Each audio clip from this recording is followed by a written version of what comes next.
Thank you very much, Khaled, and thank you very much for the center for inviting me to participate in this webinar. What I would like to do is to briefly sketch what I believe to be the current US strategy, its context, and its implications.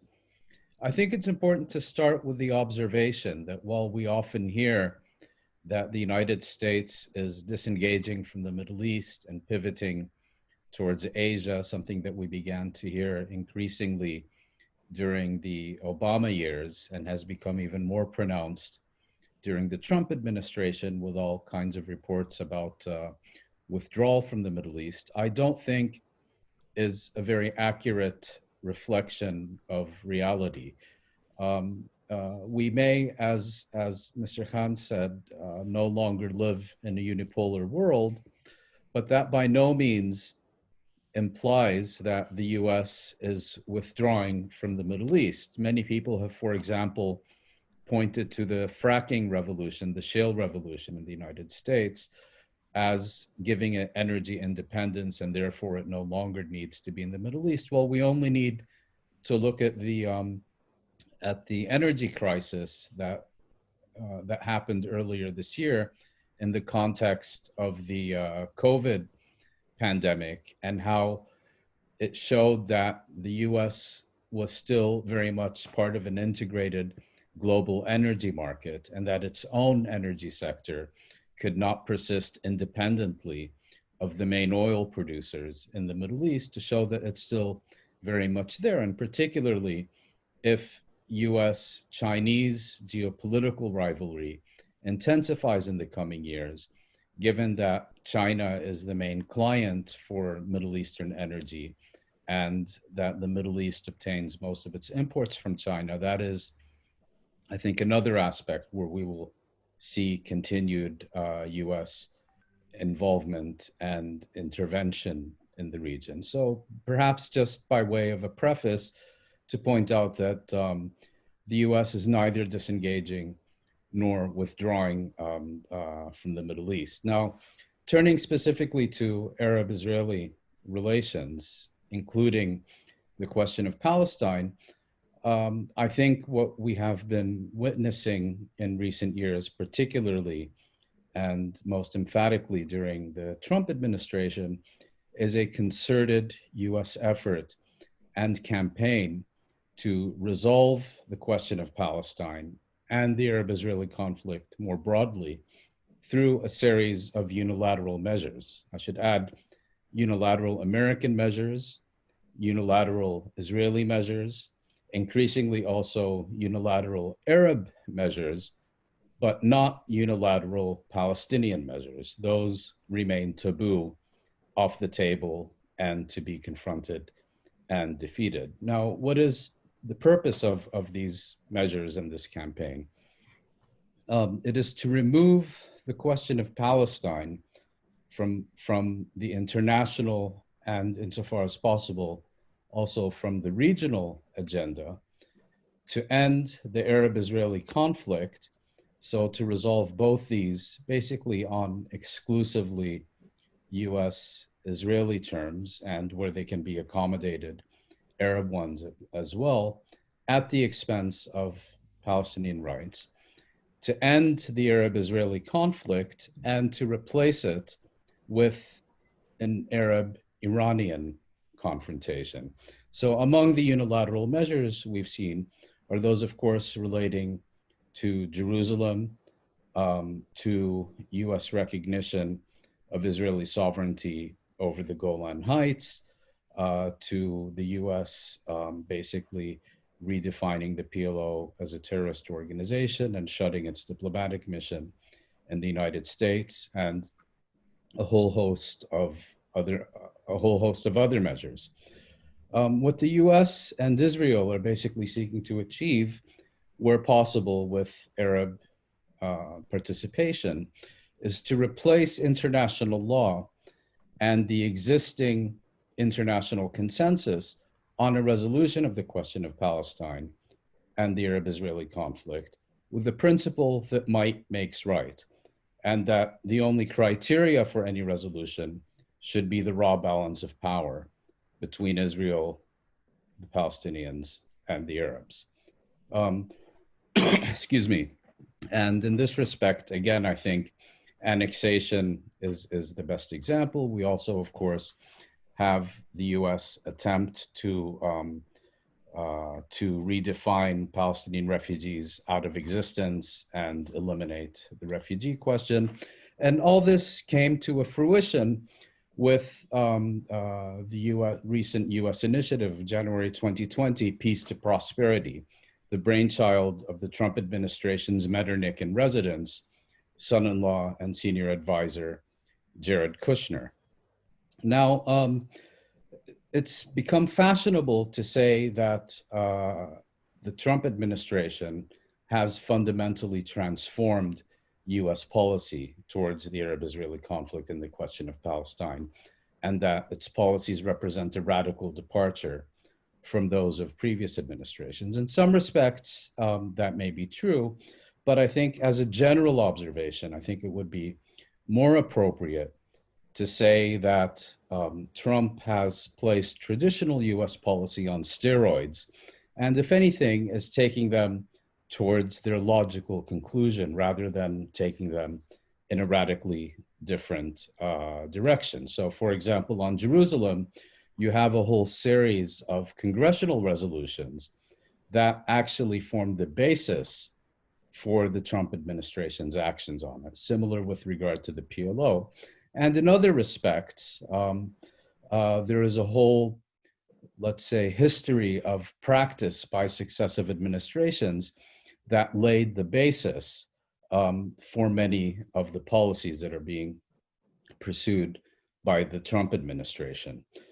So it's not as radical a departure as many often assume, and I think that's an important thing to bear in mind. Now, if we look more broadly at what's happening in the region, it's interesting, I think, to compare the current US approach with a previous example. And that was the attempt by the United States in the early years of the Reagan administration, under the supervision of the then Secretary of State, Alexander Haig, to establish what he called a strategic consensus, which would basically be an informal alliance between Israel and conservative Arab states to counter Soviet influence in the Middle East. And it basically got nowhere and collapsed almost as soon as it was announced. And I think it's worthwhile to compare and contrast the failed strategic consensus of the early 1980s with what we are seeing now in the region, and to look at the differences between the context to account for the differences in the results. Excuse me. I think there are perhaps three factors that are relevant in explaining the differences. One is that, as you're all aware, there is growing rivalry between, on the one hand, the conservative Arab states and the Islamic Republic of Iran on the other. And one could make the argument that the USSR in the 1980s was primarily an ideological enemy that was distant, that had, with the exception perhaps of Syria, Libya, and partially Iraq, very few significant allies in the region. I should add South Yemen, of course, whereas Iran is part of the neighborhood and is perceived by many of these conservative Arab states as a much more immediate threat than was the Soviet Union in the 1980s. Secondly, I think, rightly or wrongly, the cold reality is that many of these current conservative Arab states are feeling increasingly insecure about the level of US commitment to regime preservation. This was true in the Obama years on account of what was seen as Washington abandoning some of its key allies in the region, particularly Egypt. Whether that is actually what the US did or not is beside the point. It's a perception that matters. And now with Trump, even though he's seen as a much more trustworthy ally by these regimes, there's nevertheless a realization, that he can stand things on their head from one moment to the next.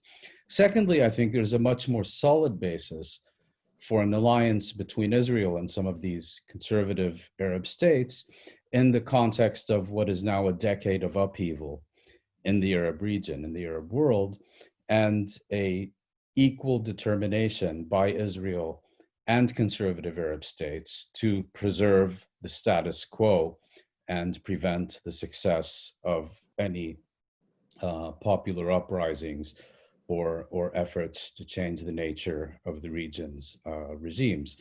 And third, and I think also very significant, is that we've witnessed the disintegration of the formal Arab state system, something that I think can be traced back to at least the 1991 Kuwait crisis and has only intensified since then.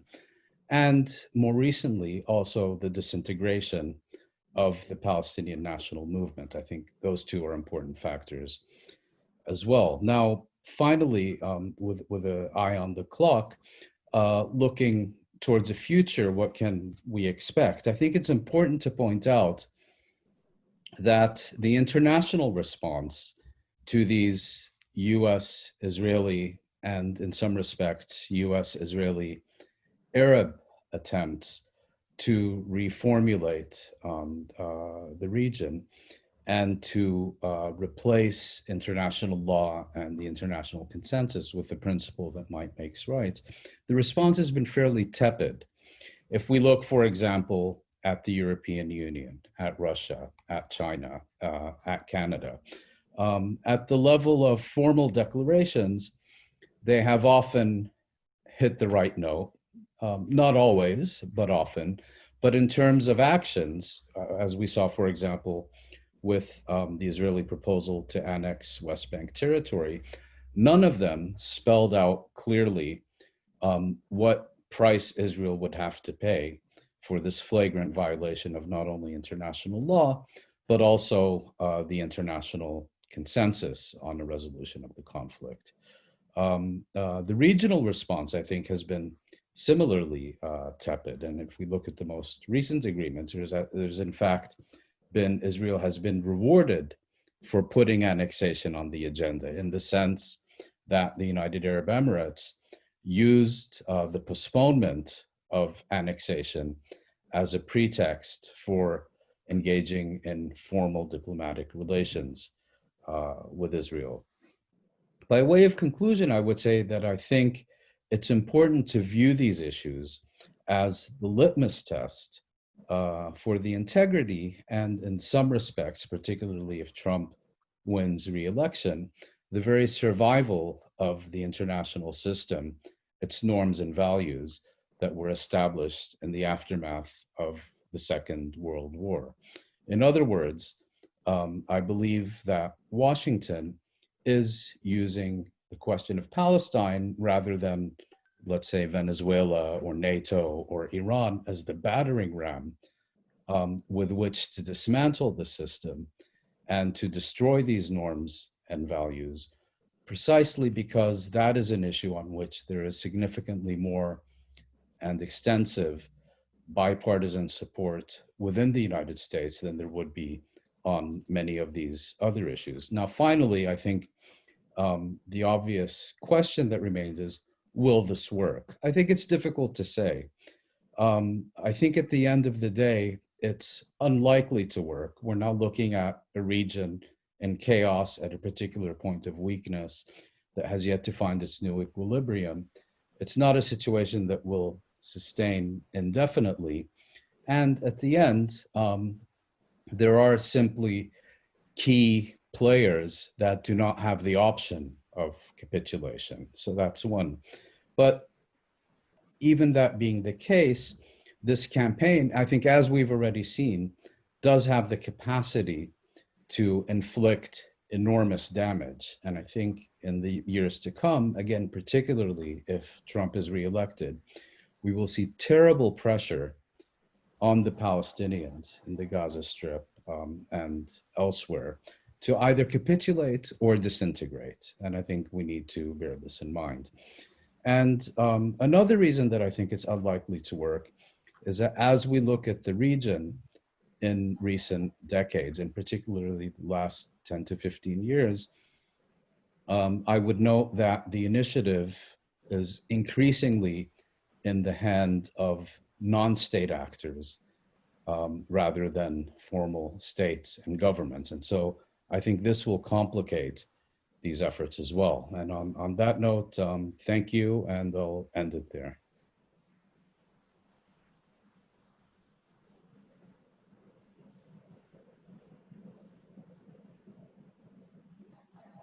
Thank you, Mouin. Just two follow-up questions I have. One is that you referred to the strategic consensus of Alexander Haig. Do you see this strategic consensus going into the direction of an architecture, military architecture of this alliance of the conservative states and Israel?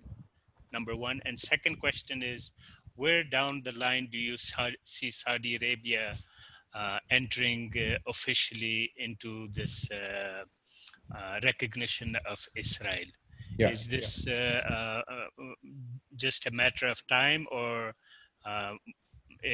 with reference to Mohammed bin Salman sitting on the throne? What is the dynamics taking place in Saudi Arabia? Well, two very pertinent questions.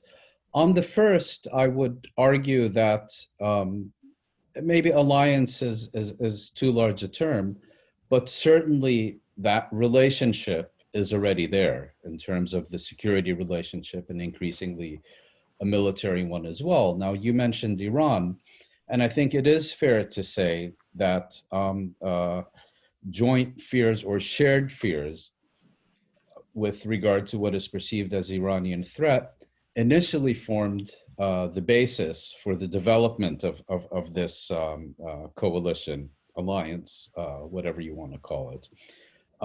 But I think something important happened in the past year, which is that the Gulf Arab states, particularly in the wake of what is, I think, correctly presumed to have been a Iranian, very sophisticated Iranian attack on vital Saudi oil infrastructure, came to the realization that if there is to be an armed confrontation with Iran, whether by the United States or Israel, not only will they be the primary victims, but regardless of the military outcome of such a confrontation, they will end up paying a prohibitively high cost for any such confrontation. And I think what we've seen in the past year, my impression, others may disagree, is somewhat of a more conciliatory, or at least less belligerent attitude of the Gulf states, particularly the UAE, and to a lesser extent Saudi, towards Iran, in the hope of preventing such open armed conflict. And I think there are two other bases for this alliance. The first is the increasing hostility of, again, particularly Saudi Arabia and the UAE towards Turkey, in the context also of the Turkish Qatari alliance. And I think this is something, I mean, if in Iran, Israel is seen to have a larger stake in that rivalry than necessarily the Arab states, I think with respect to Turkey, it's more the Arab members of that coalition being in the lead rather than Israel. And secondly, I think, once again, preservation of the status quo and preventing meaningful transformation in the region in this context of upheaval. And here we've seen, for example, the war in Yemen, Libya, Syria, and so on. And so I do think there is a basis for the maintenance of this coalition or alliance. With respect to your second question, I think it's a very difficult one, because it's very easy to make the case why Saudi Arabia will follow suit. And I think it's not that difficult also to make the case of why Saudi Arabia can't and won't. The main lesson I've drawn from these recent agreements between the UAE and Bahrain on the one hand, and Israel on the other, is that it effectively, and particularly in the case of Bahrain, given how much under Saudi influence it is, that it effectively represents a Saudi renunciation of the Arab Peace Initiative. That Saudi Arabia has effectively given an amber light, if you will, to normalization